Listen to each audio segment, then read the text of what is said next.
disease transmitted to humans by certain species of mosquitoes. It occurs mainly in tropical countries. It is preventable and curable.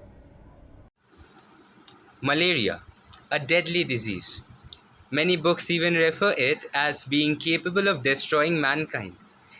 This malarial parasite is known as Plasmodium.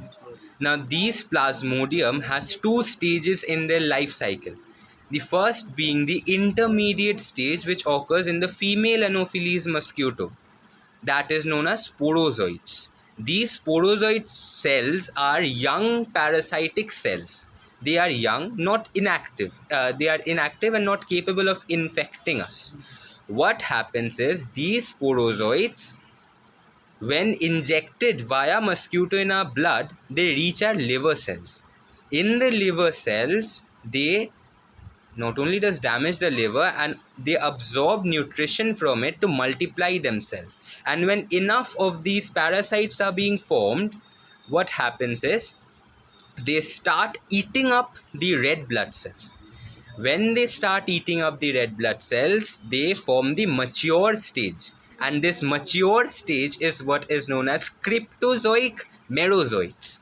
These merozoites are the active stage, are the actually infecting stage in our body. Now when these merozoites are enough Now when these merozoites are enoughly big, they again form the young ones, the sporozoites.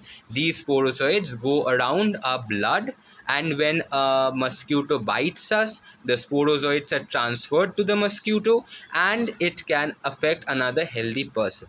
Hence, it's very well understood how serious a vector mosquito is, and how it affects, why is it the agent of spreading malaria. Thank you. Malaria can be prevented by avoiding mosquito bites or taking medication. The risk of contracting malaria from mosquito bites can be reduced, for example, by using mosquito nets and protective clothing. Vector control is a vital component of malaria control and elimination strategies. World Health Organization currently recommends either the use of insecticide-treated nets, also known as ITNS, or indoor residual spraying, IRS, for malaria control in most malaria-prone areas. Complementary measures such as larviciding may be considered depending on the context and available resources. Travelers to malaria epidemic areas should consult their physician several weeks before departure. In the use of drugs either alone or in combination to prevent malaria infection and its consequences, it requires the administration of a full course of an anti-malarial drug to vulnerable population at specific times during the period of greatest malaria risk, regardless of whether the recipient is infected with malaria. Beginning in October 2021, World Health Organization recommends widespread use of RTS-SAS01 malaria vaccine in children living in regions with moderate to high P. falciparum malaria transmission. The vaccine has been shown to significantly reduce malaria and fatal severe malaria in young children. Thank you. Risk groups and symptoms. The risk of severe infection is higher in the following groups of people: babies, pregnant women, children younger than 5 years, travelers, and the people with HIV or AIDS. The most common early symptoms of malaria are headache, fever, and symptoms usually appear within 10 to 15 days after being bitten by an infected mosquito. Some types of malaria can cause severe illness and death.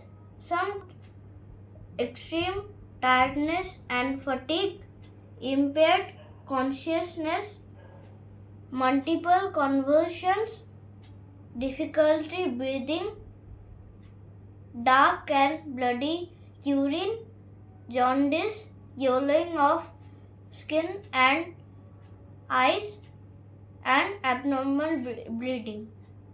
On World Malaria Day, let's accelerate the fight against malaria for a more equitable world through ending discrimination and stigma, engaging communities in health decision making, bringing healthcare close to where people live and work through primary healthcare, addressing factors that increase malaria risk, including malaria control, intervention in universal health coverage.